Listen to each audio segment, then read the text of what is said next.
tema de la serie donde estábamos viendo conmigo, en este caso, que era, pues, discípulos verdaderos. Entonces, o verdadero discípulo, discípulo verdadero, como gusten llamar.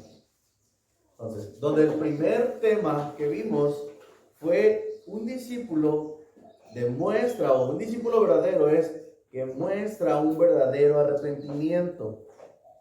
Entonces, primeramente tiene que haber un verdadero arrepentimiento para que haya un verdadero discípulo. Entonces, para que haya un verdadero arrepentimiento tiene que haber un verdadero evangelio. Primeramente tienes que predicar el evangelio, ¿ok? Para que haya ese verdadero arrepentimiento. Nada de que, no le voy a decir esto al hermano porque se me va a ir rápido. No, es predicar el verdadero evangelio, ¿ok? Entonces, es escuchar el verdadero evangelio creyendo en Jesús, creyendo que soy un pecador. Entonces me arrepiento y entiendo que sin el perdón de Dios no puedo entrar al cielo. Entonces, una vez que me convierto a Jesús, se me acabarán mis problemas, ya todas mis deudas quedan pagadas, ya mi matrimonio queda restaurado, ya todo queda arreglado, nomás ya soy cristiano y voy a la iglesia. No, ¿verdad? Ojalá fuera así, pero no. Entonces, ¿voy a ser rico? No. Pues, ¿voy a parar de sufrir? No. Entonces, las consecuencias de mis pecados, de mis actos pasados, van a seguir. Y obviamente, pues por consecuencia los tengo que enfrentar. Pero ahora ya no voy a mirar yo, como verdadero discípulo, ya no miro las circunstancias, sino miro ahora a Jesucristo, en que confiando en Él, sé que me ayudará a sobrellevar los problemas. No quiere decir que Él me va a quitar y ya, se me acabaron mis problemas. No, van a seguir los problemas, pero ahora tengo la mirada puesta en Dios, ¿ok? Ya no tengo la mirada puesta en las circunstancias. Entonces, mis pensamientos, mis sentimientos, mi actitud, va a haber un cambio, ¿verdad? Porque si no hay un cambio, si tu verdadero, por ejemplo, la naturaleza pasada, vienes a Dios, hay una nueva naturaleza, y si no hay un cambio, si no se nota ese cambio, pues algo hay de duda ahí, ¿no? Entonces, un verdadero hijo de Dios arrepentido verdaderamente rechaza al mundo en cuestión de sus formas de vivir, su forma de pensar, de sentir. Entonces, nos alejamos del pecado y seguimos, ahora sí, como dice la Biblia, como la palabra de Dios, seguimos la palabra de Dios, que es nuestra perla de gran precio. Entonces, el segundo tema, vimos que después de un verdadero arrepentimiento, tiene que haber frutos. Y para que haya frutos, pues es evidente que se note ese verdadero arrepentimiento. Entonces vimos la parábola del sembrador, vimos 4 tipos de tierra que eran corazones. Entonces el primero cayó junto al camino, que teniendo un corazón duro, pero que cayó junto al camino, ¿cómo está un camino que mucha gente pasa diario? Está duro, ¿verdad?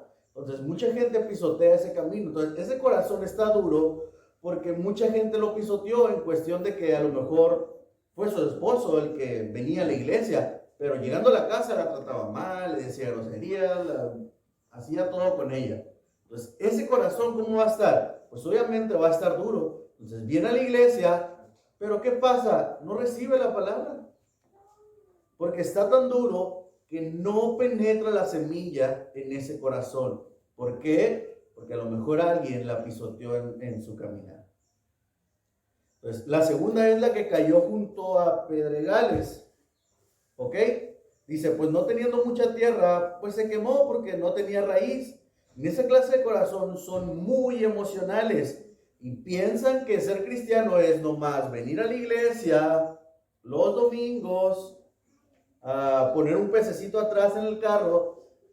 Ya, soy muy cristiano y a lo mejor vengo a la iglesia, lloro un ratito, calmo a lo mejor mis pensamientos por un ratito, pero luego ¿qué pasa?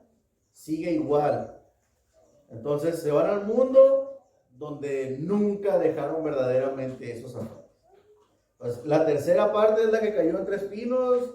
Aquí los espinos simbolizan afanes, riquezas, engaños, entre otras cosas.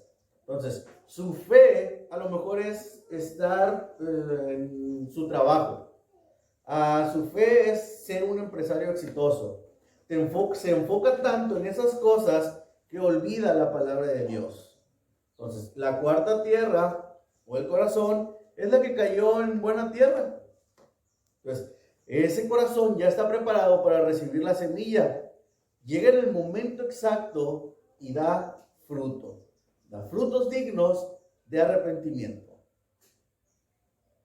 Entonces, en ese tema, otro tema es, nos enfocamos en el discípulo que verdaderamente está arrepentido, debe ser luz en el mundo. Entonces, debemos pisar, debemos saber discernir. ¿Y cómo hacemos eso? ¿Lo hacemos solos? No, cuando Jesús se fue, no nos dejó solos. ¿A quién nos dejó? Yo me iré y les dejé al Espíritu Santo, dice. Entonces, hay muchos que dicen creer en el Evangelio. Y sí, creen en el Evangelio, saben que hay un Dios, saben que hay un infierno, pero ¿por eso son salvos? No. Entonces, en el Salmo 119, 105, lámpara es a mis pies tu palabra y lumbrera mi camino. Un verdadero cristiano no se puede esconder. Entonces, por eso debemos de actuar de tal manera que digan, mira, esa persona debe ser cristiana porque no es igual que los demás. Mira, aquellos sí roban, pero siempre lo miro que rechaza hacer eso en su trabajo. Roba menos que los demás. Entonces, siempre debemos de rechazar esas prácticas. ¿Por qué? Porque debemos ser luz. En otro tema, se enfocó en Mateo 5:13. Habla donde debemos de tener la influencia del mundo, o sea, ser prudentes, buen juicio, conservar, guardar las verdades del Evangelio para exponerlas fiel y verdaderamente. Entonces, nuestra boca debe hablar con sensatez, hablando el Evangelio y ser ejemplo para otros. Sabimos lo que era la sal del mundo.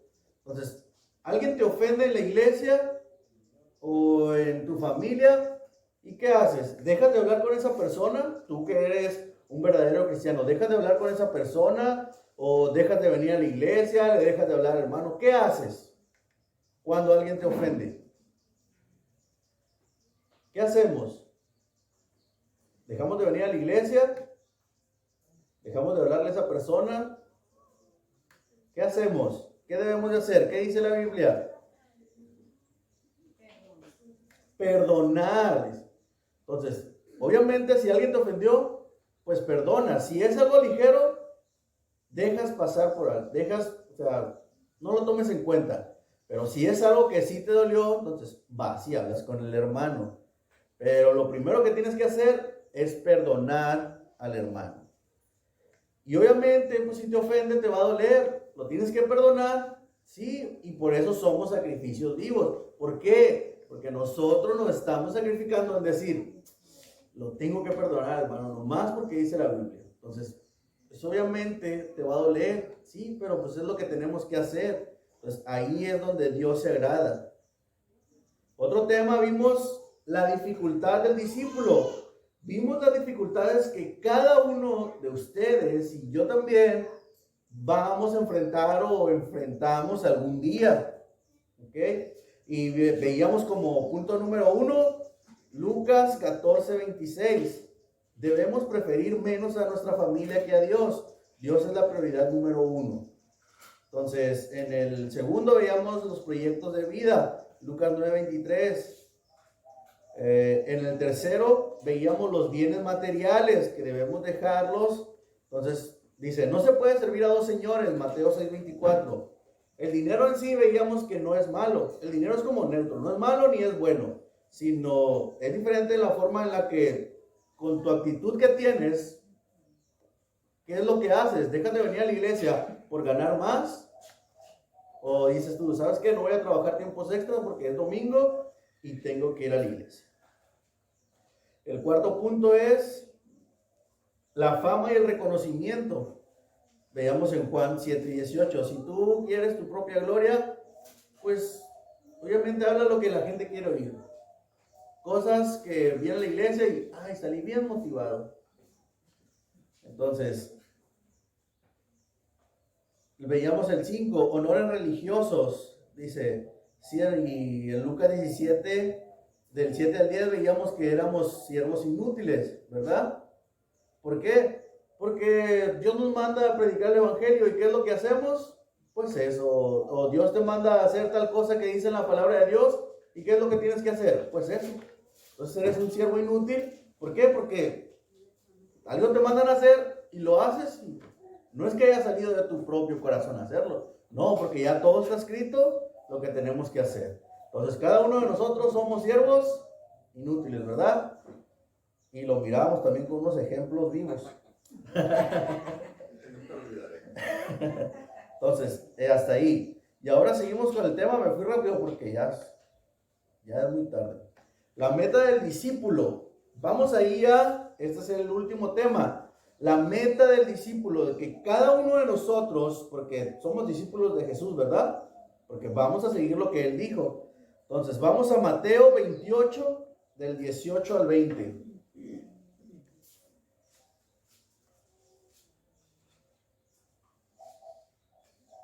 Mateo 28, del 18 al 20.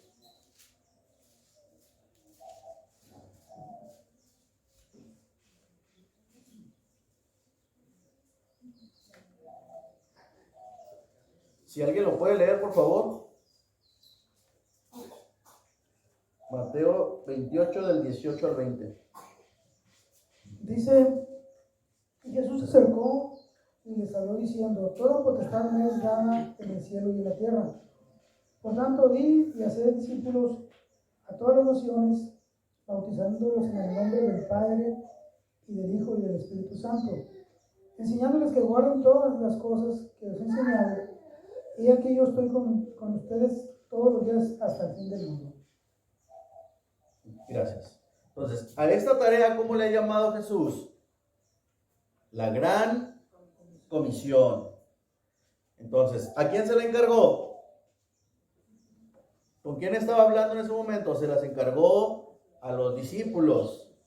Entonces, después él ya se fue, pero dejó encargado, vayan y hagan discípulos a todas las naciones. Entonces, en el versículo 18 dice que Jesús se acercó. Jesús estaba a punto de irse al Padre ya había resucitado y dice, toda potestad me es dada en el cielo y en la tierra. ¿Ok? Entonces, potestad aquí es exousia, algo así. Entonces, exousia. Entonces, esto es una autoridad sin restricciones. ¿Ok? Para los que apuntan ahí, potestad es una autoridad sin restricciones, o sea, sin límites. Es decir, Jesús tenía autoridad ilimitada. ¿Por qué? Porque dijo, toda potestad me es dada en el cielo y en la tierra. Y potestad aquí significaba, se estaba refiriendo a sin límites. ¿Ok? Entonces, con toda esa autoridad, con esa autoridad sin límites, Él da la tarea a sus discípulos de multiplicarse ¿en qué? En más discípulos, ¿verdad? Entonces, cuando Jesús estaba en la tierra, tenía un cuerpo como el de nosotros, estaba limitado también a como nosotros. Entonces, pero ahora que ya se fue al Padre, ya no tiene ese límite. Y con toda esa autoridad, sin límites, es que nos dejó encargados para ser más discípulos. Entonces, ahora nosotros tenemos la responsabilidad de ¿qué? ¿De hacer qué? ¿Están dormidos todavía? Entonces, en el versículo 19, si nos vamos ahí, dice, por tanto, ese por tanto significa entonces, puesto que yo ya hice la encomienda. ¿Cuál fue la encomienda que le dio el Padre al venir aquí? Ser sacrificado, ¿verdad? Vivir la vida ejemplar, sin pecado, sin mancha. Esa encomienda tenía. ¿Ok? ¿Lo hizo o no lo hizo? Pues ahora Él nos dejó la tarea de ¿qué? Por tanto, id. Entonces, nosotros tenemos la responsabilidad de a donde quiera que vayamos, ¿qué vamos a hacer? O sea, esto es, quieras o no, a donde vayas tienes que predicar el evangelio. ¿Y a quiénes se las dio? A los discípulos. ¿Quiénes son sus discípulos? Ustedes y yo. Entonces, vayan y formen discípulos. Obviamente que el transformar el corazón depende de quién. Del Espíritu Santo. Es traer convicción de pecado a nosotros. Entonces, pero la tarea de nosotros es predicar el evangelio, hacer discípulos. Ahora les pregunto, ¿es fácil hacer discípulos? Hombre, hay unos bien así. No, obviamente no es fácil. Vas y le preguntas a Pastor Antonio, Pastor Brian, a Tony, a Josimar. Pregúntale a cualquiera, ¿es fácil hacer un discípulo? No, y más cuando te topas con diferentes corazones de personas. Depende de dónde vienen esas personas, depende de qué tan dolida viene esa persona. Entonces, no es algo que metes en el microondas, le das 3 minutos, listo. No. Es una labor que implica a pastores, a maestros, hermanos maduros en la fe, dinero, esfuerzo, tiempo, cansancio. Es poner todo de tu parte para formar discípulos. No es fácil ni es rápido. Entonces, a Jesús le tomó 3 años, día y noche. Siempre les estaba enseñando. En una ocasión, iba en una barca y él dormía. Y ahí vino una prueba de fe para ellos. Entonces ahí les enseñó que tuvieran fe al 100%. O sea, fue un discipulado intensivo y exhaustivo que duró ¿cuánto? 3 años. Hoy en día, hay iglesias que en 40 días yo te hago un discípulo maduro. ¿Será verdad? ¿Será cierto? No es fácil. Lleva su tiempo a ser discípulos de calidad. Escuchen, de calidad. No todos los discípulos son iguales en calidad. Hay unos de buena calidad, hay otros de calidad media. Y hay otros discípulos, pues hechos en China, ¿no? Como todo. Entonces, Jesús dice, vayan y hagan discípulos ¿a dónde? A todas las naciones. Y aquí naciones es etnos, que quiere decir etnia, toda lengua, toda nación. Vayan y hagan seguidores de Jesús. Y una vez que pasan a ser sus discípulos de Jesús, bautícelos ¿en qué nombre? En el nombre del Padre, del Hijo y del Espíritu Santo. Pero aquí me surgió una duda. ¿Qué le enseñarías a un discípulo? ¿Con qué empezarías? Entonces, la respuesta es primero, en el versículo 20 da la respuesta, que guarden todas las cosas que les he mandado. La enseñanza es algo muy primordial e importante para el discípulo. La palabra enseñándoles viene del griego didasco, que es instruir. Ahora dice, ya que con esa palabra, vayan y hagan discípulos, ¿cómo? Instruyéndolos. Pero también instruyendo, esa palabra didasco se refiere a una enseñanza sistemática. Ya vas a empezar con lo del Tony. No, entonces, ¿qué quiere decir sistemática? Que vas a seguir paso por paso, en orden. Por ejemplo, hay pastores en iglesias que no llevan algo sistemático. Un día hablan de la salvación, al otro día hablan de Satanás, al otro domingo hablan de otras cosas. O sea, no llevan un orden y eso es un caos total. Agarra la Biblia y dice, este pasaje me gusta. Y el otro domingo, este pasaje me gusta. Entonces, cada tema de la Biblia es tan vasto y tan amplio que no podemos abarcar todo ese pasaje en una enseñanza. Por eso Jesús dice, vayan y hagan discípulos enseñándole, didasco, que significa de una manera sistemática. Pero didasco también se refiere a la enseñanza ¿de quién? ¿De mí? ¿Pastor Antonio? ¿De tener yo mi propio mensaje? No, de Jesús. Les dice, enséñenle sistemáticamente todo lo que yo les he enseñado. ¿Y qué nos ha enseñado? La palabra de Dios. Entonces, cualquier mensaje que no tenga la palabra de Dios o que no tenga la suficiencia a base bíblica, no es mensaje de Dios. Por eso hay muchos motivadores hoy en la iglesia. Ahora ya ni ocupan pastores, ya nomás llaman a tal hermano, este es bueno para sacarle dinero, digo, para motivar a los hermanos. Entonces, y a lo mejor las personas pues sienten bonito porque salen bien motivados. Y la mayoría, pues yo digo que todos los de esa iglesia son discípulos del montón. Porque si alguien va a esa iglesia y se siente conforme, se siente satisfecho, que le lleven a un motivador, pues obviamente es del montón que no es. Porque lo que nos hace nacer de nuevo, ¿qué es? La palabra predicada. Y si en esa iglesia no se predica la palabra, se los dejo a ustedes. En 1 de Pedro 1.23, vamos a ir 1 de Pedro 1.23, si alguien lo puede leer también.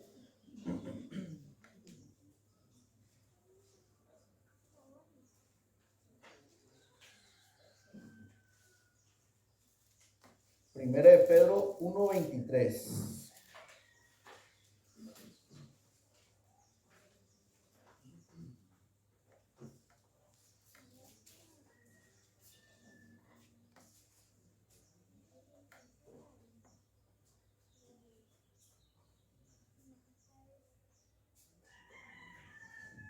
Primera de Pedro 1:23, siendo renacidos no de simiente corruptible, sino de incorruptible, por la palabra de Dios que vive y permanece para siempre. Siendo renacidos por la palabra de Dios que vive y permanece para siempre, que es la palabra de Dios. Ahora vemos la importancia de que sea predicada la palabra de Dios. Pues nosotros debemos crear discípulos enseñándoles ¿qué cosa? La palabra de Dios. No enseñanzas de mi propia experiencia. A lo mejor pueden servir de ejemplo, pero no toda la enseñanza se va a tratar de mi ejemplo.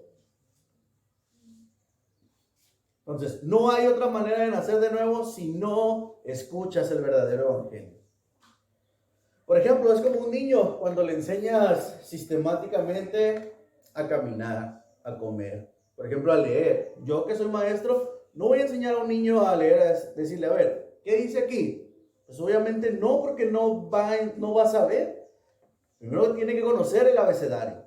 Luego, el sonido de cada letra. Después, voy con las vocales. Las vocales y le pongo otra letra. Así va sistemáticamente. Y es como nosotros debemos enseñar. Es ilógico que empieces a enseñarle a un discípulo por Apocalipsis. No. Entonces, por eso no es fácil, ni tampoco es en 3 minutos. Entonces, vamos al texto ahí de Mateo. Vayan y hagan discípulos, enséñenles sistemáticamente que guarden, ¿qué? Entonces, aquí la palabra es tereo, tiene varios significados, pero uno de ellos es obedecer. Ahora diría, enséñale sistemáticamente a obedecer mi palabra. Pablo le dijo a Timoteo, instruye dentro y fuera de tiempo, redarguye, reprende con toda paciencia y doctrina, sobre todo porque habrá tiempo donde no soporten la sana doctrina. O sea, sino que nada más querrán escuchar algo que les gusta a sus oídos, que no dañe su pecado, su orgullo. O sea, se sienten mal si le hablas de pecado. Ay, es que el hermano fue muy fuerte. ya no voy a ir porque, ay, no, ahí en esa iglesia puro tirar a uno. Entonces, esto les habla diciendo Jesús, enséñenles a obedecer, pero que también es tereo, guardar, conservar, pero tiene la idea de permanecer en la práctica. O sea, que guarden es tereo y significa guardar, conservar, pero tiene la idea de permanecer en la práctica de esa enseñanza. Dice, ahora le damos la interpretación, enséñenles a permanecer en la práctica de mi enseñanza. Y Jesús enseñó eso. Si ustedes permanecen en mi palabra, verdaderamente sois o son mis discípulos. Aquí después de 3 años, Jesús lo sintetiza lo que enseñó en 3 años. Vayan y hagan discípulos enseñándoles que guarden todas las cosas que yo les enseñé sin quitar ni poner. Porque hay una advertencia que al que le quita o le pone, se lo lleva el chamuco. Entonces, porque hay algunos hermanitos que puro amor, que está bien, hablan de puro amor. ¿Por qué no nos hablan de amor? Entonces, y está bien, y sabemos que Dios es amor, ¿cierto o falso? Cierto. Dios es amor, pero no lo es todo, también tiene otros atributos. Pablo le dice a los romanos, miren la bondad y la severidad de Dios. En Romanos 11:22. Entonces, tenemos que enseñar, como dijo Pablo, todo el consejo de Dios. Porque para que el discípulo sea bien discipulado y conozca qué tiene que hacer en su transición y paso por este mundo. Entonces, vamos a 1 de Timoteo, 1 de Timoteo 6, perdón. 1 de Timoteo 6, versículo 3 y 4. Si alguien lo puede leer también.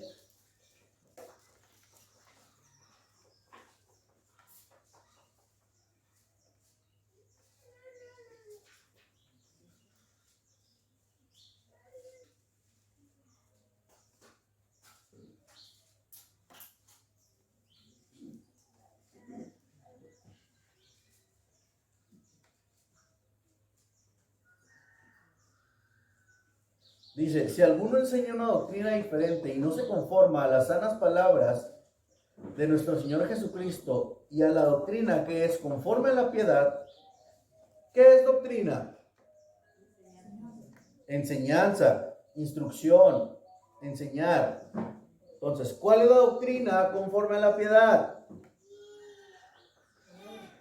Aquella que te hace poner tu mirada en las cosas que no se ven, porque las que se ven son temporales. Y ahora en el 6:4 decía, está envanecido y nadie entiende, sino que tiene un interés morboso en las discusiones y contiendas, palabras de las cuales nacen envidias, pleitos, blasfemias, malas sospechas. Entonces, ¿cuál es una de las razones por las que pasa esto en un discípulo? ¿Saben por qué? Porque no se ha instruido bien a ese discípulo. No se le ha enseñado correctamente. No se le ha corregido en sus actitudes. Entonces, estaban envanecidos. Hacen a un lado la enseñanza de Jesús para poner primero sus logros, sus pensamientos, su orgullo. Y habla de los falsos maestros que utilizaban su actitud de piedad y hacían negocio con ellos. Porque esos, pues, por todos lados le buscan. Entonces, ahí vamos a siguiente, 1 de Timoteo 6:5, dice, disputas necias de hombres corruptos de entendimiento y privados de la verdad, que toman la piedad como fuente de ganancia. Apártate de los tales. Y en 1 de Corintios 4:6, vamos ahí, 1 de Corintios.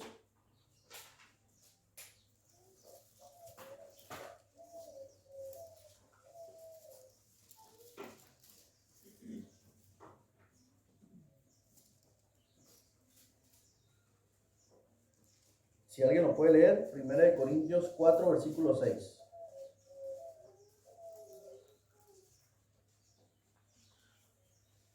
Por esto, hermanos, lo he presentado como ejemplo en mí y en Apolos por amor de vosotros, para que nosotros aprendas a no pensar más de lo que está escrito, no sea que por causa de uno os envanezcáis unos con otros. Entonces, gracias. Hay que discipular también que después, para que no sean arrogantes, que cuando venga y alguien diga, algún discípulo, no, yo solo voy a venir cuando predique el pastor Antonio, porque se avienta unos chistes bien buenos. O no, yo solamente voy a venir cuando predique pastor Brian, porque él todo lo hace con amor. Entonces, para eso hay que enseñarles bien, para evitar esos tipos de comentarios, porque sé que lo han visto, yo también lo he visto en algunos. Entonces, tenemos que tener respeto también por nuestros hermanos, pero obviamente dentro de los límites establecidos por lo que dice la Escritura. ¿Tony? Sí, hablando también de esto y lo que comentabas ahorita sobre todo el consejo de Dios, como la iglesia está conformada por diferentes personas con pecado que están madurando en diferentes áreas, habitualmente los maestros van a tener diferentes tendencias. Entonces puede haber un maestro que tenga la tendencia a hablar más del amor, otro maestro tiene más la tendencia a hablar de advertencias, otro tiene la tendencia a hablar de la motivación, otro tiene la tendencia a santificación, etcétera, ¿no? Entonces el maestro también debe de aprender a corregir su enseñanza para tratar de no solamente hablar de esa misma tendencia. Hay unos que hablan solamente del evangelio, y es bueno hablar del evangelio porque es lo que nos da la salvación. Sin embargo, no es lo único que el Señor nos ha dejado en la Biblia, sino que hay, como tú dijiste, todo un consejo que el Señor nos ha dado. Si nos reducimos a entender solamente el evangelio o el amor, eso no nos va a permitir crecer en santificación. Nos va a permitir ser salvos, pero no crecer realmente en santificación. Entonces los maestros, uno, debe de haber una pluralidad. Eso ayuda a que las diferentes tendencias estén enseñándose dentro de la iglesia. Y dos, los maestros deben de seguir capacitándose para poder seguir enseñando no solamente las tendencias que ellos tienen. Y número tres, por eso es tan importante la predicación expositiva consecutiva. Porque una vez que uno toma un libro de la Biblia, ese libro de la Biblia tiene diferentes matices y temas que uno va a tener que tocar forzosamente porque está enseñando ese libro. Sí lo hace de acuerdo a lo que el Señor dice, claro. Es por eso que deben de ser hermanos maduros en la fe, que deben también ellos, debieron haber sido bien enseñados por otros hermanos. Por eso dice, vayan y hagan discípulos, enseñándoles sistemáticamente todas las cosas que yo les he mandado. Esta es la misión y la tarea del discípulo.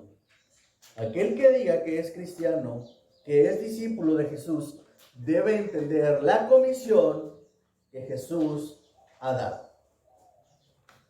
Jesús no dijo, vayan y hagan hombres exitosos por todas las naciones, a que piensen positivo, a pensar en grande. Dice, enséñenles quién soy yo y por qué vine. Entonces también hay una responsabilidad en los pastores de enseñar la verdad bíblica, de ser gentiles en su estudio, de ser fieles a lo que dice el texto y no dejarse guiar por sentimientos, sino lo que dice la palabra, eso es. Y como dijo Pablo en 1 Corintios 9:16, ay de mí si no predico el evangelio. Jesús dijo, vayan, enséñenles a llevar su cruz cada día y que me sigan. Seguir a Jesús no es fácil. Por eso tenemos el camino angosto.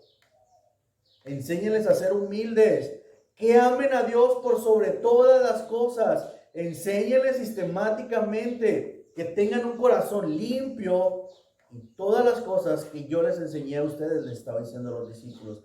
Enséñenles a que sean luz y sal de la tierra. a que se comporten como luz y sal, que no pierdan su sabor, que no se diluyan en su mensaje. Vayan y hagan esa clase de discípulos. Vamos a ver una historia en 1 Corintios 1:11.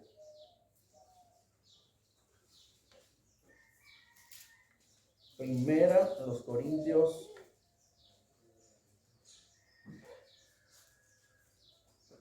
1:11.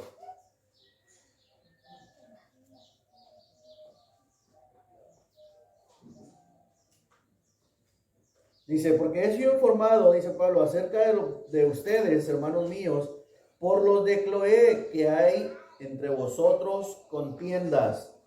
Entonces, los de Cloé no se saben si era mujer o si era hombre, pero era una persona que tenía dinero. ¿Por qué? Porque viajaba por negocios de Éfeso a Corintio y al revés. Entonces, por las cuestiones de negocio. Entonces, había muchas personas que trabajaban con esta persona. Entonces, a lo mejor los que trabajaban con él, pues iban a la iglesia. Y a lo mejor de ahí supieron esa información. Y ellos fueron los que le dijeron a Pablo. Le dijo. Entonces, el discípulo maduro sabe distinguir cuándo es una información que necesita recibir o que el pastor necesita recibir para amonestar a los hermanos. O sea, sabe discernir cuándo es información que requiere pronta sanidad para el cuerpo de Cristo o que es un simple chisme. ¿Ok? Y en esta ocasión, Pablo sabía discernir. Pablo, pues, era un hombre en la fe maduro. Entonces, uno tiene que madurar y tener cuidado en ese tipo de asuntos. ¿Ok? Cuando la comunión está lesionada entre los hermanos, pero también sabe discernir cuando es un chisme o una información con intención de ayudar.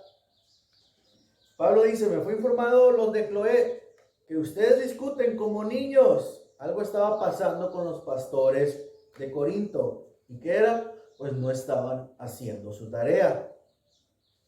Entonces, en el versículo 12, me refiero que cada uno de vosotros dice, yo soy de Pablo, yo soy de Apolo, yo soy de Cefas, yo soy de Cristo. Otro por allá decía. Entonces, Pablo tenía sus seguidores, Apolo, Cefas y algunos más decían. Y el versículo dice, en el versículo 13, ¿está dividido Cristo? ¿Acaso fue Pablo crucificado por ustedes? ¿O fueron bautizados en el nombre de Pablo? Imagínense aquí que viniera, no, pues yo soy el pastor Brian, yo soy el pastor Antonio, y otro ya desbalagado que diga, yo soy del Tony. Entonces, sí. Entonces, en el versículo 14 dice, doy gracias a Dios que no bauticé a ninguno de ustedes, excepto a Crispo y a Gallo. Entonces, la mayoría de las personas aquí venimos con una cultura donde el obispo hacía todo, era el todólogo, confesaba, perdonaba pecados, ponía las penitencias, preparaba todo. Entonces, a una persona que viene y se convierte, trae esa mente de que el pastor tiene que hacer todo. Entonces, por eso debemos discipular bien. Porque si dejamos esas creencias, van a crecer mal, van a crecer con esa idea. Y empiezan a poner sus ojos en los pastores. Y piensan que Dios nomás los va a escuchar a ellos. Entonces, nuestra meta debe estar en Jesús. Nuestros pastores deben de estar alineados bien en lo que dice la palabra. Cuando estudiamos la Biblia, ¿qué debemos de buscar? A Jesús. ¿Qué es lo que tiene para nosotros? Y esto lo dice en el versículo 15. Para que nadie diga que fueron bautizados en mi nombre.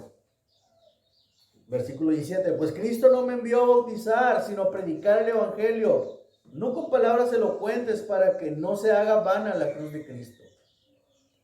Entonces, muchas sectas creen que bautizando ya serán salvos. que por venir a cantar el domingo ya van a ser salvos. Que porque vienes regularmente a la iglesia ya eres salvo. Y eso es un error tremendo. Sigue el versículo, no con palabras elocuentes para que no se haga vana la cruz de Cristo. O sea, para que no se haga inútil el sacrificio de Cristo. Porque miran primeramente lo que hacen los pastores. Miran como si los pastores hubieran muerto por nosotros. Y no es así. Sí tenemos que tener el respeto, porque lo dice la Biblia. Pero dentro de los límites. No sobrepasar esa línea de decir, lo que me diga el pastor, eso voy a hacer. En cuestión de el ungido de Jehová.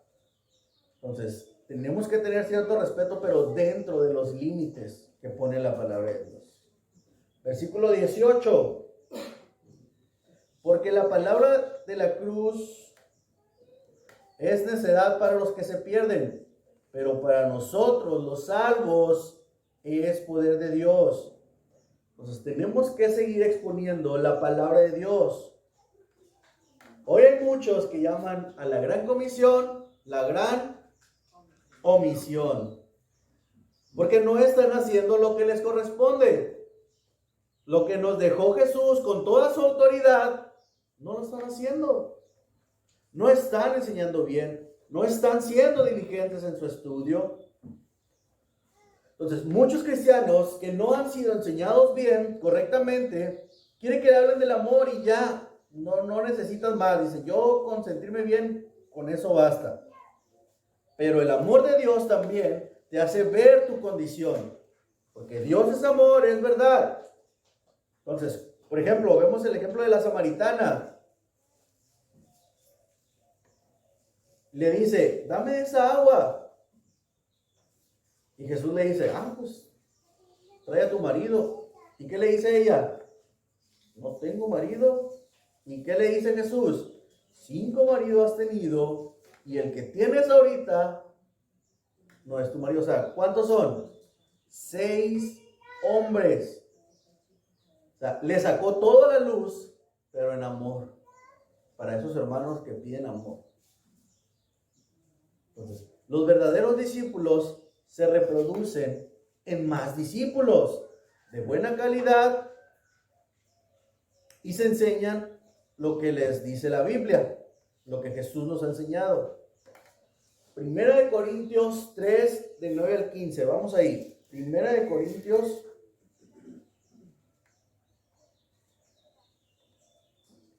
3, del 9 al 15. ¿Lo tienen?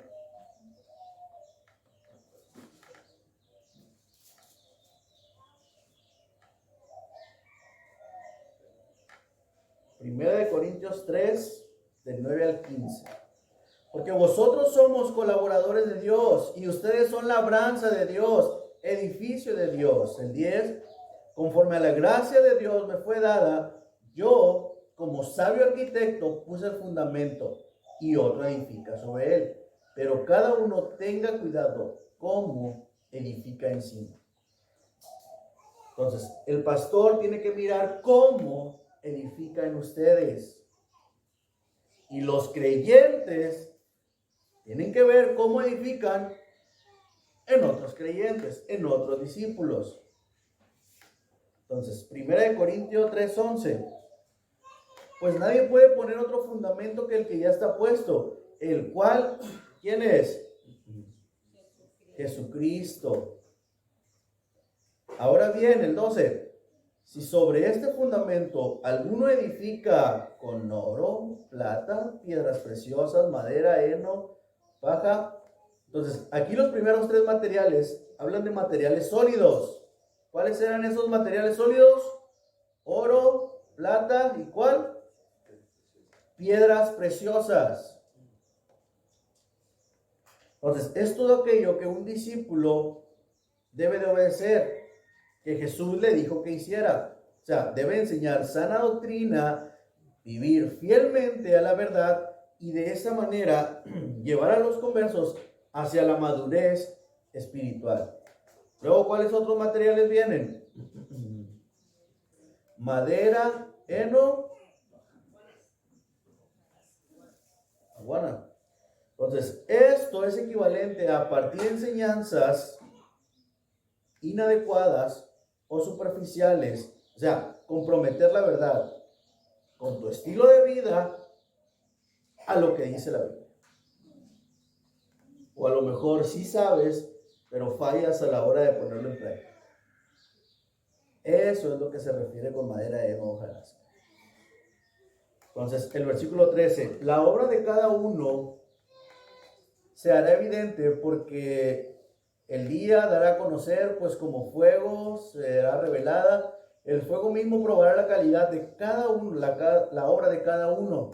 El 14, si permanece la obra de alguno que ha edificado sobre el fundamento, recibirá recompensa. Y el 15, si la obra de alguno es consumida por el fuego, sufrirá pérdida. Sin embargo, él será salvo, aunque así como por fuego.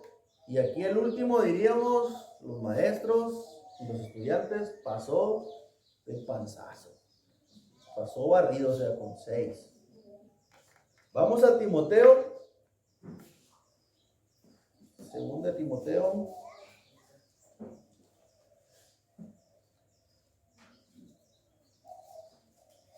2, versículo 1.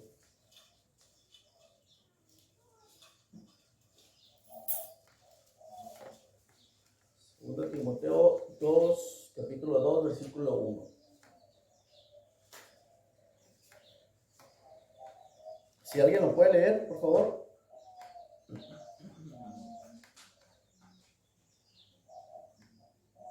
Segundo de Timoteo 2:1. Tú pues, hijo mío, fortalécete en la gracia que hay en Cristo Jesús. Entonces, Pablo era como un padre espiritual de Timoteo. Y le dice, no confíes en tus propias fuerzas ni en tu mensaje. Mejor esfuérzate por apoyarte en la gracia. Y el versículo 2, y lo que has oído de mí en presencia de muchos testigos, eso encarga a hombres fieles que sean idóneos para enseñar también a otros. Entonces, cuando dice oído de mí en 2 Timoteo 1:13, su contexto, pues lo que dice, retén la norma de las sanas palabras que has oído de mí en la fe y en el amor de Jesús. Eso es lo que se estaba refiriendo. Pero en general, o sea, los discípulos que estén bien enseñados, enseñen, comisionen a otros, a lo que a su vez esos otros se reproduzcan en otros discípulos. Entonces, cada uno de nosotros necesita ser bien equipado para transmitir su fe. Y el trabajo no estará hecho, sino que hasta que los creyentes sean capaces de hacer otros discípulos. Y esos otros discípulos sean otros discípulos. Entonces, ¿cuándo se acaba este trabajo? Nunca. Hasta que el Señor venga o hasta que uno muera. ¿Ok? Entonces, como discípulos, debemos hacer otros discípulos, pero primeramente tenemos que ser nosotros instruidos sistemáticamente todo el consejo de Dios. ¿Para qué? Para cuando seamos maduros en la fe, puedas reproducirte en otros discípulos. Que tus actitudes se vean reflejadas también en otros discípulos. Pero las actitudes buenas, porque las actitudes malas, pues, ¿para qué? ¿Alguna duda, alguna pregunta? Muy bien. Ok, pues este es el final del tema. No se entristezcan. No digan, Entonces, terminamos con esto, lo que es la meta del discípulo, que es reproducirnos en otros discípulos, predicar el evangelio. ¿Cuándo? Dice, todo el tiempo, o sea, dentro, fuera de tiempo, todo el tiempo tenemos que estar predicando el evangelio. Porque eso es nuestra meta, es nuestra tarea. ¿Y quién nos la dio esa tarea? ¿El hermano Antonio? No, ¿nos la dio quién? Jesús. Y Jesús tenía toda la autoridad. ¿Ok? No fue cualquier cosa que nos encargó. ¿Ok?